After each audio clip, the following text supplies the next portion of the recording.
അയ്യോ, 10 റീച്ച് ഉണ്ടാക്കാന്ന് വെച്ചാൽ ആരെയും കാണണേ ഇല്ല.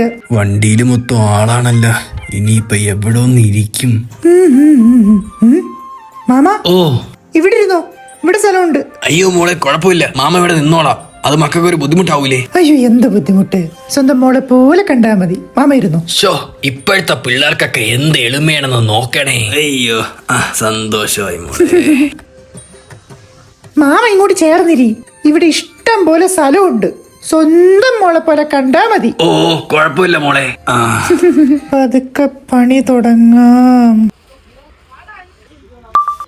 ഇന്ന് എനിക്ക് ബസ്സിൽ കയറിയപ്പോൾ വളരെ മോശം അനുഭവമാണ് ഉണ്ടായത്. എൻ്റെ അടുത്തൊരു മുരട്ട് കിളവൻ വന്നിരുന്നു. ബസ്സിൽ ഒരുപാട് സീറ്റ് ഉണ്ടായിട്ടും ആ കിളവൻ തിരഞ്ഞു പിടിച്ച് എൻ്റെ അടുത്ത് തന്നെ വന്നിരുന്നു. കിളവനെ കണ്ടറിയാം കിളവന് ഞരമ്പാണെന്ന്. കിളവൻ്റെ മുഖത്ത് എഴുതി വെച്ചിട്ടുണ്ട് കിളവൻ ഞരമ്പാണെന്ന്. ഇപ്പം നിങ്ങൾ ആലോചിക്കും, ഞാൻ ആ സമയത്ത് എന്തുകൊണ്ട് പ്രതികരിച്ചില്ല. അന്ന് ആ സമയത്ത് എൻ്റെ വായിലൊരു പഴം ഇരിപ്പുണ്ടായിരുന്നു. അതുകൊണ്ട് എനിക്കൊന്നും മിണ്ടാൻ പറ്റിയില്ല. അതുകൊണ്ട് ഞാൻ മിണ്ടാതെ തെളിവ് ശേഖരിച്ചു.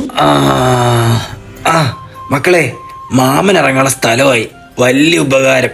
മക്കളെ ദൈവം അനുഗ്രഹിക്കും. പോട്ടാ. ഓ ശരിയാവാ. ഇനി കുറച്ച് വാർത്ത കാണാം. നമസ്കാരം. പ്രധാന വാർത്തകൾ. ബസ്സിൽ യാത്ര ചെയ്യുന്നതിനിടയിൽ യുവതിക്ക് നേരെ ഒരു ഞരമ്പൻ കിളവന്റെ ലൈംഗികാതിക്രമം. ദൃശ്യങ്ങൾ സമൂഹ മാധ്യമങ്ങളിൽ പ്രചരിക്കുന്നു. ഇവനെയൊക്കെ പിടിച്ചു നിർത്തി ഇവന്റെയൊക്കെ ചുക്കാമണി വെട്ടിക്കളയണം. ഹോ, കാണിരി അവന്റെയൊക്കെ മുഖം കാണിരി. സ്വന്തം മോളെ പോലെ കണ്ടാ മതി.